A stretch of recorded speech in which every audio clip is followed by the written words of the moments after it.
কণ্ঠে তুমি তোমারি বাণী তুলেছ, বুকের দেরাজ তুমি কোরআনের স্থান দিয়েছ।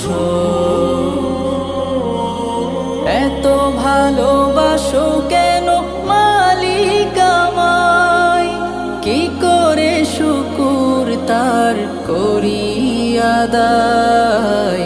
এত ভালোবাসো কেন মালিক আমায়, এত ভালোবাসো কেন